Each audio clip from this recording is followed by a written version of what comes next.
Salve e benvenuti a Gormitology. Io sono Jack Sunset e in questo video analizzeremo Maio Infuocato, il traditore del popolo del magma. Con questo Gormita terminiamo i Gormiti secondari del popolo vulcano magma che hanno delle apparizioni nella serie Gormiti Legends. Ditemi quindi chi altro di secondario della serie Legends volete vedere prossimo, che non abbiamo già analizzato. Continuo a sperare che facciano una seconda wave della Legends, ma so che sono vane speranze, ma per favore fatemici credere. Fatta questa parentesi, torniamo a Maio Infuocato. Direi che cominciamo veramente subito, dato che c'è un sacco di cose da dire a riguardo. Cominciando quindi da un fun fact. In origine Maio Infuocato doveva chiamarsi Fuoco Pugno. Lo sappiamo grazie alla pubblicità della prima serie presente all'interno delle videocassette di Gormiti Le Origini. Qui infatti vediamo una versione prototipale delle carte Gormita, e tra queste vediamo Fuoco Pugno. E ancora più interessante, vediamo che la carta ha un costo di attivazione o qualcosa del genere, ed un effetto, implicando che i Gormiti avrebbero dovuto avere un gioco di carte dedicato assieme a The Figure, che poi non è mai avuto luogo, non è mai esistito. Questa è chiaramente la spinta che mi ha portato a fare Gormiti Astrega Arena, il mio gioco da tavolo di cui non vi parlo da una vita. Direi quindi di passare al suo design e ispirazione. Maio appare come una creatura umanoide con dei cheliceri, le zanne del ragno che hanno un segmento basale. Paradossalmente più fedeli, poi, di quelle di Arachno, che è un proprio ragno.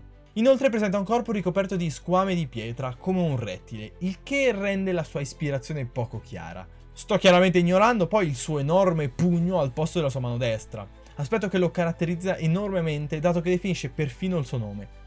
Infatti Maio Infuocato è in riferimento al fatto che il suo pugno è grosso e potente come un maio, ed è anche in fiamme. Per qualche motivo ho dovuto cercare cosa fosse un maio, praticamente è un enorme macchinario che permette di modellare il metallo, sostituendo la funzione del martello del fabbro. Al punto tale che la parola maio stessa deriva dal latino malleus, che significa martello. Nella Treccani, maio indica ancora, in uno dei suoi significati, uno specifico martello composto da due teste che veniva utilizzato per abbattere i buoi, ma ad oggi utilizzato principalmente per lavori come mettere i cerchi alle botti. Considerando questo, Maio Infuocato sembra un nome più adatto a Forgius che effettivamente a il signor Fuoco Pugno. Passiamo alle apparizioni. Maio appare in serie 1, Mistica Energeia, Final Evolution, Ritorno ai Signori della Natura, Elemental Fusion come esclusiva magazine e Legends. Lo vediamo nel corso delle origini, volume 16, 20, 22 e 23 del magazine come apparizioni, negli episodi Statue del Falco e l'armatura rubapoteri della Ritorno ai Signori della Natura e infine nella Legends episodi 1, nel flashback 6 e 7. Infine lo vediamo come boss nei videogiochi DS e Wii della serie Ritorno ai Signori della Natura, ma dato che non ho finito di giocarci non ne parlerò in questo video, magari farò un video a parte per le aggiunte di quei giochi. Passiamo quindi ai poteri e abilità. Un elemento importante da sottolineare parlando dell'abilità di Maio Infuocato deriva dalla sua storia. Infatti Maio è uno dei Gormiti con il background più ampio, dato che viene detto sin dalla prima serie che per qualche motivo è stato esiliato dal Monte Vulcano, dal Signore della Natura Magmion. Discuteremo alla fine il perché, ma adesso la cosa importante è la conseguenza di questo esilio. Infatti, Maio Infuocato, non trovandosi più all'interno del vulcano, ha cominciato a raffreddarsi. Quindi il suo corpo si è indurito, diventando vera e propria roccia durissima. L'unica parte del suo corpo ancora legata al fuoco è il suo enorme pugno, costantemente ricoperto di fiamme, come una palla di fuoco. Questo suo essere diventato roccia è sottolineato in una figure di Maio Infuocato trovata tempo fa da un membro della community, supposta essere un prototipo, dove il suo corpo è completamente grigio come la roccia nei Gormiti della Terra, e con l'unico elemento rosso nel suo design nel pugno infuocato. Design chiaramente scartato per rimanere più in linea al design dei Gormiti del vulcano. Nella prima serie non viene detto molto di più a riguardo. Lo vediamo giusto nelle battaglie What If del magazine dove affronta Granchios, ma dato che la sua corazza è troppo resistente, il loro scontro finisce in parità. La Mistica, come al solito, non aggiunge granché, come gli altri avrà ricevuto i poteri Mistica che hanno migliorato le sue abilità magiche e quindi il suo pugno di fuoco sarà più caldo di prima, o cosa del genere. Nella Energeia poi veniamo a sapere qualcosa di più sulle sue abilità e caratteristiche. Apparentemente è minuto di statura, ma ciò non influenza la sua forza. Nella carta ci viene anche mostrata un'affermazione di Tasarau che è sorpreso della sua potenza devastante presente all'interno di una mano così grossa. Probabilmente anche dovuto al fatto della sua statura minuta, quindi una manona in un omettino causa così tanti danni. Ci viene anche aggiunto che non è in grado di mantenere da solo la fiamma nel suo pugno.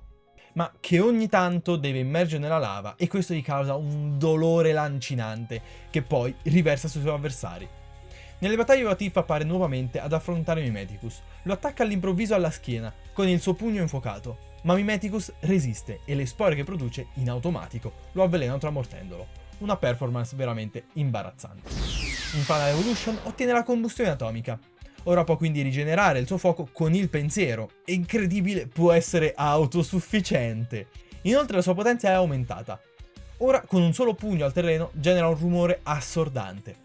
Ci viene anche spiegato che le corna sulle spalle non sono solo per estetica, ma che le usa dopo aver schiacciato i suoi nemici con il suo grosso pugno. Considereranno quanto possa essere scomoda questa cosa, però immagino che le usi solo per giustificare la sua resistenza. Sì, no, servono queste corna sulle spalle, non sono per niente un ostacolo, no. Finora Maio Infuocato pare il Gormita più debole mai visto in questa serie di video. A malapena raggiunge la potenza dei suoi compagni del popolo e nonostante il suo pugno venga descritto come micidiale, tutte le volte che lo vediamo in azione non fa assolutamente nulla. Speriamo che migliori con la cartoon.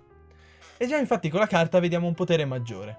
Maio ora viene descritto tra i più agili e veloci del suo popolo, a volte perfino definito il più veloce, anche se Arachno mi pare avesse preso quel posto. Viene anche aggiunta l'abilità di sparare il suo pugno come un proiettile e che difficilmente sbaglia mira. Inoltre viene descritta l'abilità di poter colpire uno stagno di magma generando onde di lava cariche di lapilli. Un'abilità utile per coprire anche i nemici a distanza, se solo potesse accedere facilmente a del magma, ricordandoci che il magma è quello dentro il vulcano e non fuori, e lui è esiliato dal vulcano. Appare anche nella serie cartoon, negli episodi Stato del Falco e l'armatura rubapoteri. Nel primo di questi vediamo le sue capacità fisiche ed è effettivamente parecchio forte. Solleva Gormiti senza problemi e contrasta la forza di Nick alla pari, senza difficoltà. Inoltre vediamo che non è di taglia piccola, sembra molto media. Lo vediamo sparare lapilli colpendo anche soltanto il terreno del Monte Vulcano. Sfortunatamente non riusciamo ad avere esempi di difesa fisica, ma ogni volta che viene colpito da un attacco magico viene facilmente atterrato. E vediamo la stessa cosa nel magazine. Dall'armatura rubapotere invece non riusciamo a vedere granché delle sue abilità fisiche per via di quello che succede nell'episodio, lo descriviamo più avanti. In linea di massima comunque un enorme miglioramento rispetto alle serie precedenti. Passiamo quindi alla Elemental Fusion. Come molti altri Gormiti nella serie Ritorno Signore della Natura, Maio Infuocato ottiene una figura esclusiva magazine, in questo caso nel volume 30. Qui Maio ottiene i poteri di questa serie che ho ancora poco chiari. In linea generale ottiene dei poteri derivanti dal vulcano stesso, avendo quindi maggiore sintonia con il suo elemento o qualcosa del genere. Nella carta ci viene detto che ora il suo corpo è fuso con la potenza oscura del vulcano e ciò gli ha donato nuova energia e agilità. Inoltre, alzando il pugno al cielo, viene avvolto da un'energia oscura e nessuno è mai sopravvissuto per raccontare la forza di questo attacco. Nel volume 30 del magazine c'è anche una sezione denominata Gormita del Mese che avevano cominciato a fare con quegli esclusivi magazine, dove abbiamo un approfondimento di questa sua forma e denominazioni di alcune sue caratteristiche. Queste sono Pugno Lavico, il solito pugno che può sparare come una palla di fuoco, il Grido Deflagrante. Questo attacco genera squarci nel terreno che rivelano veri e propri stagni di lava, che può usare per il suo attacco di onde laviche e lapilli. Questo è un ottimo vantaggio rispetto al precedente necessità di dover entrare dentro il vulcano per utilizzare l'attacco di onde laviche e lapilli. Inoltre ci sono descritte le gambe esplosive, semplicemente le sue gambe sono molto forti e gli permettono di correre velocissimo su ogni terreno, corni roventi, che sono state immerse nel Monte Vulcano, non so cosa dovrebbe comportare, ma ora dà delle spallate micidiali, e scaglie di roccia lavica. Le scaglie che lo circondano sono ora fatte dello stesso materiale del Monte Vulcano, il che le rende impenetrabili. Fintanto che Magor non diventa imperatore della natura, può stare tranquillo. Ci sono anche aggiunte delle cose particolari, tipo che può passare inosservato senza essere visto dalle vedette nemiche, che il suo punto debole è l'acqua, oppure che ha rapito Troncannone una volta. Così, a caso, senza senso. Con questa forma personalmente credo che Maio sia passato dall'essere il peggior combattente del suo popolo a probabilmente uno dei migliori, e forse ho anche chiaro il perché. La debolezza di Maio è chiaramente dovuta al suo esilio. La lontananza dal suo elemento lo ha decisamente indebolito, a tal punto da non riuscire a fare niente. Con la Final Evolution Maio Infuocato ha ottenuto il potere di poter essere fonte del suo fuoco, limitando un minimo quella debolezza che deriva dalla lontananza dal vulcano. Possibile che questa sua caratteristica è rimasta fino al ritorno del Signore della Natura, dove per quanto ora ha delle nuove abilità e una nuova potenza, lo vediamo combattere con una forza smisurata solo una volta che stava già dentro il Monte Vulcano. Prima di entrare nel vulcano aveva difficoltà a tenere a bada la forza fisica di Toby, e dentro il vulcano è la prima volta che vediamo qualcosa vicino ai suoi pieni poteri. In Elemental Fusion però qualcosa cambia. Lui si fonde con gli elementi della natura. E per quanto questo potere non è ancora chiaro nella mia testa, non so perché non riesco a capirlo, sembra suggerire che ha ottenuto le caratteristiche di più cose allegate al vulcano. E queste si fondono propriamente con i gormiti che ottengono i poteri, diventando gormiti Elemental Fusion. E quindi è possibile che in questa serie Maio sia finalmente libero dalla debolezza dovuta alla lontananza dal suo elemento, e forse anche tutti gli altri gormiti in questa serie sono privi di questa debolezza che hanno più o meno tutti, avendo quindi in sé l'energia del vulcano e non dovendo dipendere necessariamente dall'ambiente in cui si trova. E ciò completa in un certo senso il suo arco narrativo, che prima di vederlo per bene chiudiamo le abilità con la Legends. Maio nella Legend appare in 2 episodi per bene, e nella sua descrizione recita le stesse cose di altre serie. È il più agile del suo popolo, può lanciare il suo pugno, può generare onde lapilli colpendo una pozza di lava. Ma nei corti vediamo qualcosina di più. Infatti lo vediamo sparare fuoco come un lanciafiamme, ma molto più interessante è l'uso di esplosioni per spingersi ulteriormente in aria, facendo effettivamente da propulsione come fa Bakugo in My Hero Academia. Un'abilità forse esclusiva alla sua forma Legends, ma dato che in questa serie non è citato il suo esilio in nessun momento, è molto probabile che banalmente questi sono i suoi poteri derivanti dal fatto che vive ancora nel vulcano, e che anche il nostro OG Maio infuocato sia in grado di farlo. O ci spero, è figo vederlo spostarsi così.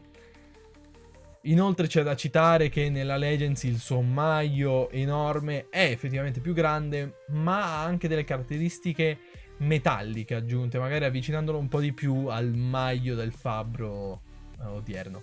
Alla fin fine comunque come poteri siamo sempre lì, alla sua forma cartoon, con qualche aggiunta dovuto al suo essere ancora nel vulcano. E quindi possiamo finalmente passare alla sua storia. Da quello che vediamo Maio sembra tornare nel vulcano ed essere cacciato di continuo da esso. Partiamo dalle origini, dove lo vediamo partecipare all'invasione. Quindi l'esilio iniziale deve essere avvenuto necessariamente dopo o la prima invasione o l'incantesimo di Magor, per una lite avvenuta con Macmion. Quindi è rimasto fuori dal vulcano in cerca di un modo per riconquistare la fiducia di Macmion fino alla fine della sua vita. Tornerà in vita durante lo scontro sulla Valle del Destino, e qui non è chiara la sua situazione, perché non c'è menzione dell'esilio, ma il suo corpo è ancora raffreddato. Di sicuro però, prima dello scontro finale sulla Piana delle Nebbie, devono averlo riaggiunto tra le file del vulcano, dato che appare nell'esercito del male e successivamente, nel periodo di timeskip, dalla Final Evolution alla cartoon, lo vediamo tra i vari gormiti del vulcano flexare il suo potere, il suo pugno che vola. Uii.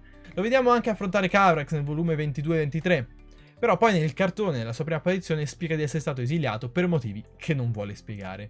E la sua situazione si conclude qua.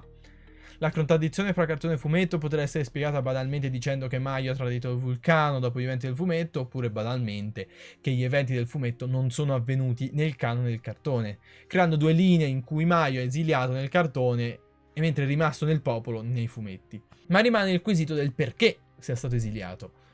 E credo che guardando come Maio si comporta è facile capirlo. Maio vuole il potere e il controllo del popolo superando Macmion.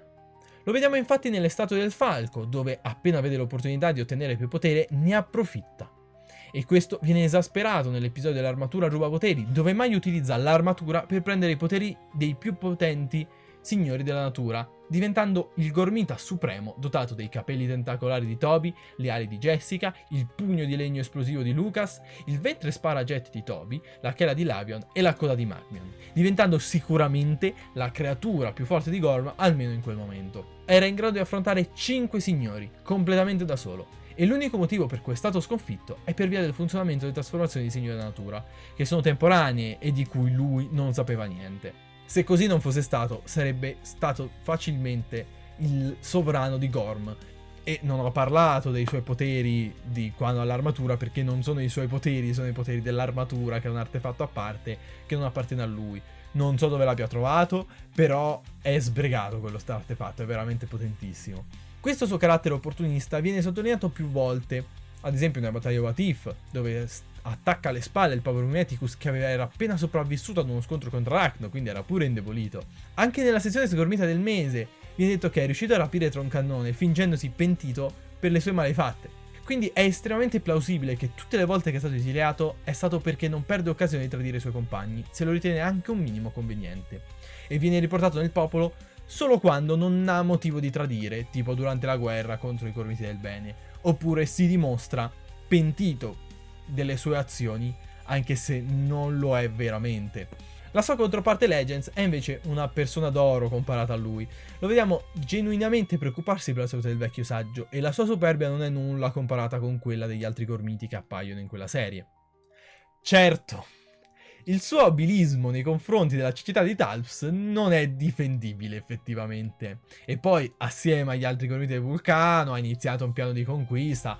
Ma io ragazzi non credo in questa propaganda contro il vulcano nella serie Legends. Il vecchio saggio è un razzista e le opinioni di quel megalomane di Magmion non devono influire sull'opinione pubblica dei gormiti del vulcano. Comunque con questo direi che tutto quello che c'è da dire su Maio Infuocato l'ho detto, tranne le cose che non abbiamo esplorato, i videogiochi, e c'è anche una storia nella rivista di Agostini che ancora non ho scannerizzato. Però mi pare di aver coperto la maggior parte delle cose riguardanti questo Cornita. Questo è un video un po' riempitivo, cioè in questo periodo sono strapieno per le cose dell'università chiaramente, progetti su progetti su progetti su progetti. Spero che comunque vi sia piaciuto il video. Un'analisi di Maio Infuocato necessariamente veniva più lunga di altri gormiti di questa serie. Maio Infuocato se lo merita, c'ha una bella tramozza carina. Con questo io vi ringrazio per aver visto il video, vi ringrazio per arrivare fino a qui. Se volete fate come diamine vi pare. Sapete quei youtuber che dicono "Oh, un tot percentuale dei miei spettatori non sono iscritti al canale"? Non è così. Voi siete tipo il 60% dei miei spettatori, quindi siete dei grandi. Che vi devo dire? Quelli che si iscrivono al mio canale guardano i video e questo è molto bello. Quindi vi ringrazio e ci vediamo alla prossima.